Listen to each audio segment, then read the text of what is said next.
From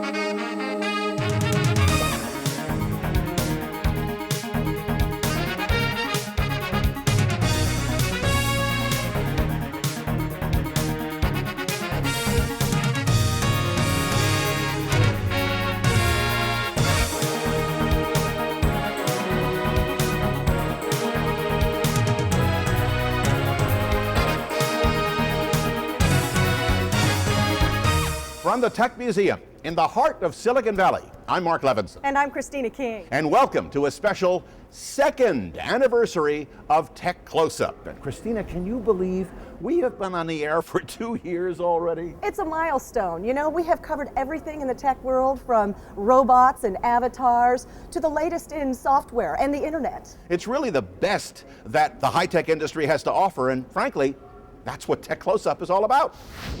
Since Tech Closeup went on the air in January of 2005, we are still the only program in all of California that covers the full spectrum of the high-tech community. In fact, Tech Closeup is now seen in over 4 million homes across Northern California, and millions of other viewers now see us on GoogleVideo.com. And while we're always looking to the future, we thought we'd take this opportunity to celebrate the past and look at some of the cool people and stories that we focused on Tech Closeup, and to look at some of the cool things that have happened to them since.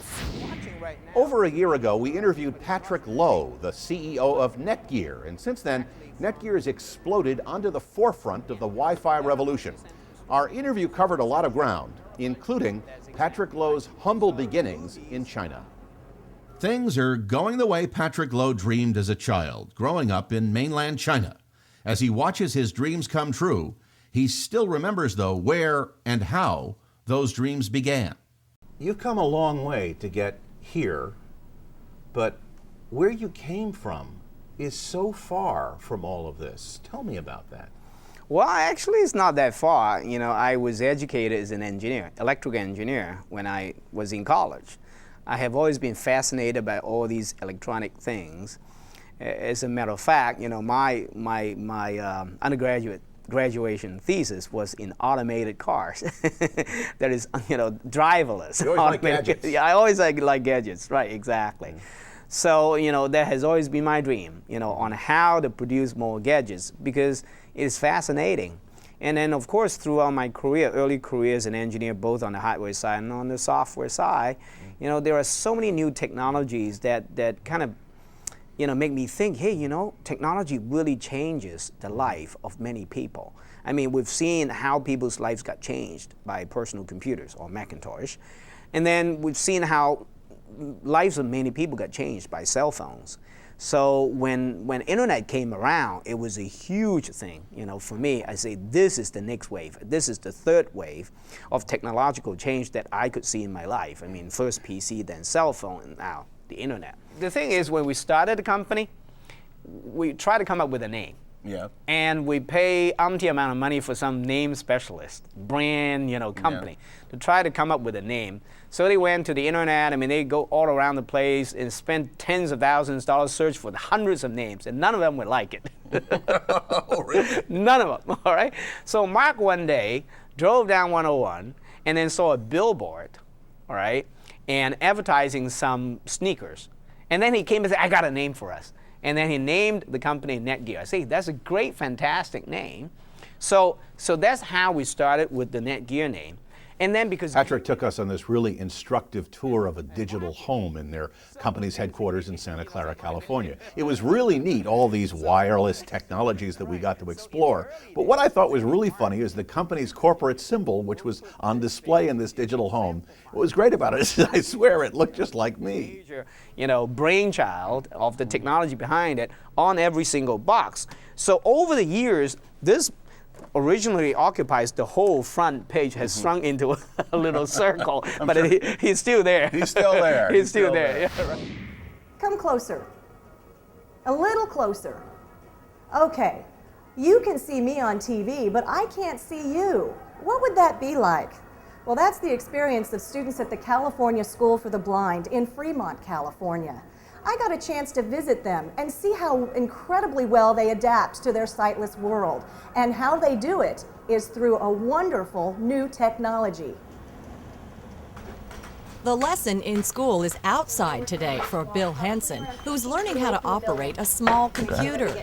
He's carrying the device which will eventually help him find his way around the campus and the town. So you have to first activate the GPS menu by hitting G for GPS. Bill's device is a talking global positioning system. GPS version 3.3 loading maps. All maps loaded. GPS menu. The voice will tell Bill how to get to the campus library. His teacher, Maya Delgado, has programmed in the correct coordinates. Destination, Frontum Library 77 feet 12 o'clock north. And Bill is learning fast. He knows his new piece of technology will soon go with him everywhere. It makes me feel more independent because I'm not relying on other people. I'm relying on myself to get it done. It's a good feeling, isn't it? Yeah, it's a very good feeling, and I don't have to like worry about like stressing anybody else out with what I want to do. What really struck me walking around the campus with that student that day, I was really amazed at how technology is actually changing their lives just as much as it's changing our lives. We're really all the same. You can't even describe how valuable that is, because so many of our students, just kind of learn to be passive as people bring them through this world. And here they can choose their own path. They can listen to the information about what street they're on, what's around them, and decide where they want to go and do it independently. Eventually, when Bill enters the work world, he says he'll be able to find places like grocery stores, restaurants, and libraries all by himself. This assistive technology is connected to what's called the Braille note. Repeat announcement off.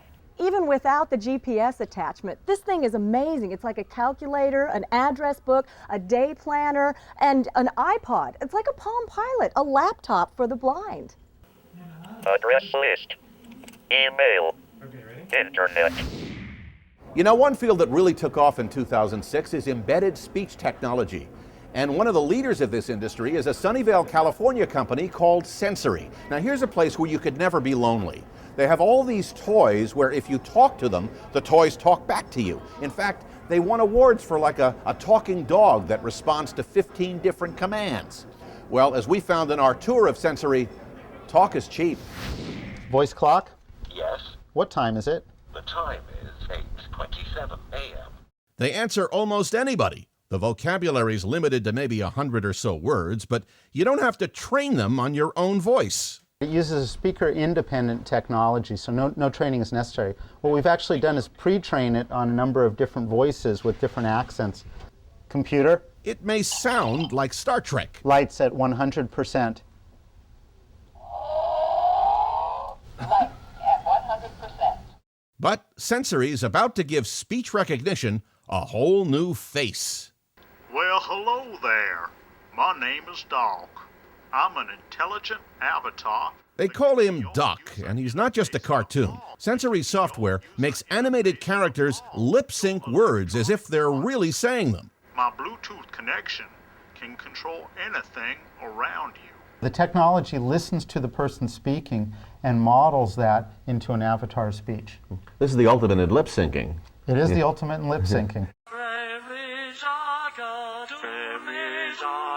With Sensory's program, almost any animated face can mouth the words. I watch Tech Closeup all the time. I think it's a really great show. I watch Tech Closeup all the time. I think it's a really great show. There's no drawing here. The computer mimics how facial muscles move. Sensory's technology is creating a whole new realm of devices. These are talking devices that respond to human voice. But what's really interesting, when you walk into this company's headquarters, you never know who's going to talk to you. You could just say, is anybody here? And all of a sudden the dog starts saying, yeah, I'm here. If you think about what these chips today can do, there's so much power in them that most of these devices we have in our home, we've got features that we don't know how to access. If we could make them more accessible, what a wonderful thing that would be for consumers. Smart switch, on. In 2006, we took viewers inside the mysterious world of venture capital. That's where all the dreams of startup developers and engineers ride on 6 to 8 minute presentations. Can you believe that? I know. And you know, even middle school girls got to do it. I visited a group of them at Google headquarters and found how difficult it was for them to pitch their pitch to venture capitalists, but they got real funding. So here is behind the curtain, what we saw in the crazy world of startup investing. They say money makes the world go round, but around Silicon Valley they call money VC, venture capital, the cash that investors gamble on high-tech ideas. Think it's easy to win some VC funding? Silicon Valley wouldn't be the way it is without the entrepreneurs that have come here. So pretty much everything that you see here, including the company that is kind enough to host us, Wilson Sonsini, exists and is here because of the entrepreneurs that are here. Suppose you got no more than 6 minutes to persuade a VC that you've got what it takes to be the next Intel or HP. Well, at SFACE, the Silicon Valley Association of Startup Entrepreneurs, about 6 minutes is all that high-tech dreamers get. Are you nervous? Just a little bit. Trying to really focus on relaxing, but you know, it's a little bit nerve-wracking.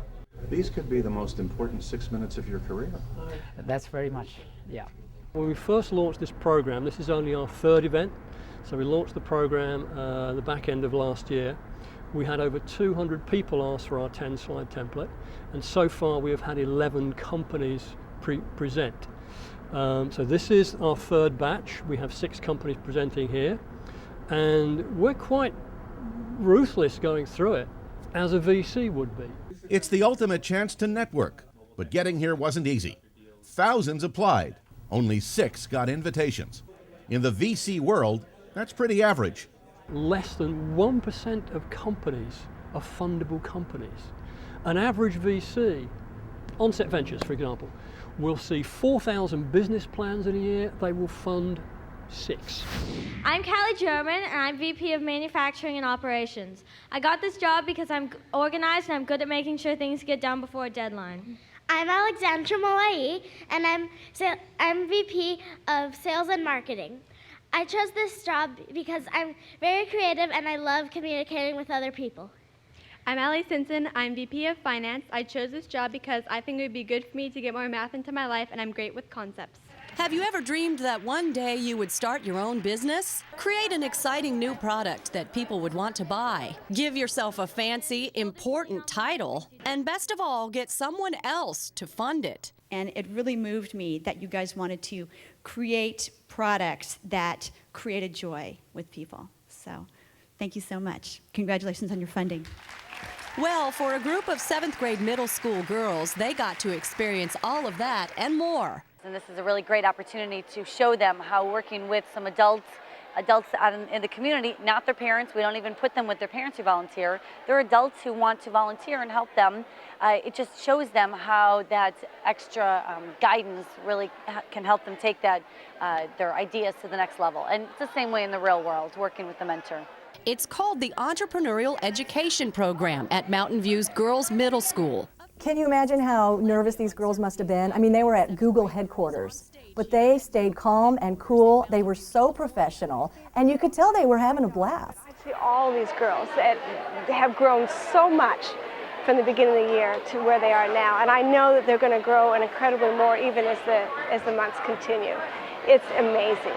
But this is more than just an unusual business lesson. These girls are creating actual companies with real products and carefully designed plans that are examined closely by genuine Silicon Valley venture capitalists. And oh yes, the money and profits are real too. The VCs are here in this nice panel here because they have expressed an interest in investing in our companies that we've created. And they've came this evening to listen to their presentations and decide themselves who and in what amount they are going to invest in the companies this evening. California is among the first states to pass laws that ban the disposal of electronic waste. Now this means that everything from a mouse to a mainframe computer has to be broken down and recycled. This story got a lot of attention last year, so we thought we'd revisit our friends at the Computer Recycling Center. There must be thousands and thousands of computers here, and yet, in terms of collectible or recyclable computers, this is the tip of the iceberg. This is just the tip of the iceberg, yes. Does that worry you? Does it worry me? Electronic waste is growing 3 times faster than solid waste. You know, what I remember most about this recycling story was walking through aisles and aisles of nothing but thrown away televisions and computers and laptops. All of this stuff that has to be recycled, and the staggering thing that you realize is that in just a few days, mountains more junk is going to be added to it. Every time you buy a new gadget or monitor, you pay a recycling fee of $5 to $10. We need to have industrial infrastructure to properly handle this material. It's out of the scope of one organization to deal with this. We need policy. Brian Hamlin writes an e-waste blog, an online chronicle about e-waste issues and why private industry needs to get into the Recycling Act. I think industry has shown amazing ingenuity when they put their will to it. And if the money is there, then. That's right, if the money is there. So we need to make a system where there is money available and they can apply the same engineering brilliance that they used to create these products to reclaim them at the end of life. The answer is simple. The answer is bring it back where you got it. And I think we have to embrace what we call the extended producer responsibility. We have to have manufacturers involved. We have to have retail stores involved. And they have to take ownership of that responsibility. The Industrial Revolution needs to finally mature and close the loop on how the material goes out and how it comes back in. Local government agrees that the people who make e-products should be responsible for e-waste. You cannot be left to government, because all that does is produce problems as it relates to perceived taxes, perceived fees. When you think about it in a large picture, a big picture of recycling, who knows best but the manufacturer on how to manage those constituents of that product? So, is this an example of one that's just been delivered? This is an example of one that just came in. All right, and we know that this one right here is not going to be reusable. You can't reuse it. Can't reuse it. It's Why? too old. E-waste amounts to wires, plastics, and metals that might contaminate or pollute. So what are you going to do with it? So what we're going to do is we're going to dismantle it for the constituent parts. We're going to take it apart. We're going to get the boards out separately. We're going to get the hard drive out, which can be shredded to protect somebody's data. And we're going to take the metal case, because the metal case will also be chewed up, and that'll be recycled. There was one story we focused on that was much more emotional than technical, really. It was a painful look into the past for families who lost loved ones in the Iraq War. Well, a group of students decided to start a digital clubhouse and help those families remember their loved ones. Here's a look at how the war comes home in the digital clubhouse. The day he was killed, his unit was a little bit leery about going out, and he said, "I'll lead." He was driving a Humvee, and it was destroyed by an IED, and he was killed instantly. Michael never saw his new baby granddaughter before he died at age 44. I don't want Michael's name to be just a name on a wall. I want people to look at this DVD and go, wow, that's a real life person. He left a family for our country. But Michael's memory lives on, thanks to digital video, a story painstakingly produced and edited by a group of California teenagers learning about the sacrifices of war. Really powerful lessons that kids otherwise are never going to find in the pages of a history book. Warren Hegg is president and founder of the Digital Clubhouse Network, a nonprofit organization that started out in 1996 as a NASA focus group. Their goal was to find ways to use the internet to build better communities. And what emerged from that was this idea that we needed a new kind of place for people of all ages to come together. And how do you get them to sustain a relationship? Well, storytelling. As part of this latest project, these high school teenagers must meet with grieving families who have lost loved ones in Iraq. Their stories often begin with the written word. They then are transformed into an emotional video. It starts with a knock at the door. Then you are informed of the loss of your loved one. At that moment, your lives are changed forever. Our loved one is Sergeant Adam Wayne Eastep, and this is our story about him. Adam started his life blessed with a very loving family. As he started growing, he had a wonderful attitude and smile that would carry him throughout his life. This project is two parts. There's the part where we're with the family, and then there's the part when we're at home recreating what the family feels. So we have to feel all the emotions twice. We have to sit there and we have to look at their faces and watch them get upset and cry so that we can know exactly the parts that emotion has to be transferred. So we are replaying that emotion over and over again while we're at home trying to fine-tune these wonderful stories and bestow upon them the justice that they deserve. The project can seem overwhelming at first. Richard Chen is a sophomore.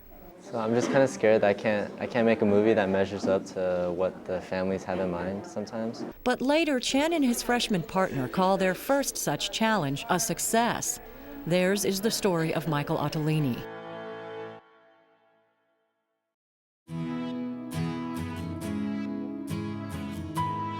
We've never had the pleasure of meeting. Our kids play different sports. You wouldn't recognize me at the dry cleaners. But if you ever need it, I'm ready to save your life. When you help the American Red Cross, you help America. We've added a new team member here at Tech Closeup. His name is Rob Enderle, and he is a well-respected industry analyst. And he's helped us understand everything from like the new wireless sound systems, flat panel TVs, even custom paint jobs for your computer. Pretty wild. It is pretty wild. But Rob's not here with us because right now he's out scouting some of the newest innovations that he'll profile to help us understand what's coming in the consumer technology world.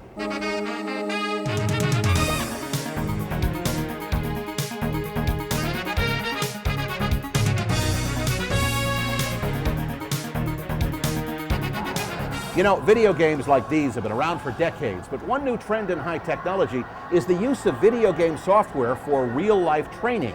In fact, in the aftermath of 9/11, a lot of companies are using video game software to prepare for real-life emergencies. And that's what we found when we visited one company called Forterra Systems. It pays to practice for the worst. I think we've had a major explosion, a terrorist attack at the bank here. What have we got? What's going on? What may look like a video game is a virtual training system to help rescue teams practice and prepare. All right, how are you doing, sir? How are you feeling? Okay, keep your eyes closed. Try not to move. How's your breathing? Can you breathe all right? The players are real people. They're at desktops or laptops around the country. Each one logs on as an animated avatar to role-play a rescue response to terror. And we'll get this decontamination process over with as quickly as we possibly can, and then we're going to transport you to the hospital. Now, if it sounds a little like a game, well, that's how it started. San Mateo, California's Forterra Systems built a virtual social scene called There.com. It's where anonymous net surfers meet or play. The concept inspired Forterra to turn a virtual playground into a virtual training ground. Taking this one through decontamination, officer. All right, very well. We're securing the area right now. And what you're really focused on is what you're seeing and what you're saying. And I think for team communications and team interaction and interaction with people in the general public, it's a great training tool. We observe that there might be applications outside of gaming. So if you look at serious applications, training, operations, support, those kind of things, we believe that's really where the industry will be going in the future. You know, when you watch a demonstration of this technology, you can't escape the thought that it's a video game. But when you understand what they're doing with it, you realize that this video game could, for some people, mean the difference between life and death. In situations like this, who you talk to and what you say is very critical in the success of dealing with the disaster. And the advantage to this is that you can get people together less expensively. You don't have to cordon off the airport or cordon off an important part of town. You can also do it less dangerously. There are no chemicals expended in this exercise. Nobody's ever hurt. So you can get people together less expensively and more frequently so that they can practice more often. And I think that that's one of the big differences. With those big live disaster drills, they might happen once every 2 years, once every year. People on the night shift never get to practice them at all. So this would make it more available to more people more often. Now, I know this is going to be pretty hard to believe, but no matter how hard we try, there are those times when even we make mistakes. Even you? Even me, and you too. Well, you know, our production team decided to prove to us that no one is perfect. Here we go. Here at this recital hall on the campus of the University of California, Santa Cruz, the greatest, the classical, God, you know what? I'm not used to having an audience. It's the audience making me nervous. No, don't go away, don't go away. You know, we're not just about science and technology. We take all that techie stuff and we make it, I actually blew the line. That's okay. Remember when you were a kid, a clubhouse was where you and the other kids would hang out. Sorry, damn. It might seem that everything you need to know is on the internet, but books are very much alive and well. In fact, the city of San Mateo, California, just opened a brand new kind of library that embraces technology in ways we never thought possible. In fact, I hate that. That's an expression I've got to stop. Everything from consumer electronics to healthcare tools being used in your freaking healthcare. freaking A. Thanks for joining us. And remember, if you want to stay close to new I'll do it again. Well, that's a problem that confronted scientists at NASA Ames recently. So we joined them and their corporate I don't know why I have a problem with that word. Well, that's why the Tech Museum of Innovation here in San Jose opened a major new exhibit that examines how new technologies help... New technologies. Maybe you remember a cartoon show called The Jetsons about a silly future family with all sorts of funky conveniences, like a flying car which they just get in and whisk away to where they were going to go. And I'm going to do that again. Ooh, tonsils. Welcome to another Tech Closeup. I'm Mark Albertson, and welcome back. Sorry. Early in the morning, too much traffic. Yeah. Do we have two welcomes in there? Is that intentional? And we talk to Rob Enderle, who's going to help us understand. Oh, let's start that over. A clubhouse was where you and your other friends would hang out away from all the other grown-ups. Well, in Santa... Oh, damn, I'm sorry. I don't know. You know, we've come a long way in 2 years, and frankly, our audience continues to grow. We are pleased to announce that Comcast Cable has added Tech Closeup to its Saturday afternoon lineup at 4:30 on all of its local origination channels across Northern California. Be sure to check your local listings to find out what channel to find us on. And if you want to see any past clips that we've done in other shows, all you have to do is send us your feedback. Go to our website at techcloseup.com. I'm Christina King. And I'm Mark Albertson. Thanks for joining us on this special second anniversary edition of Tech Closeup. And if you want to stay close to all of the advances in this incredible high-tech world, well, join us next time as we begin our third season of Tech Closeup.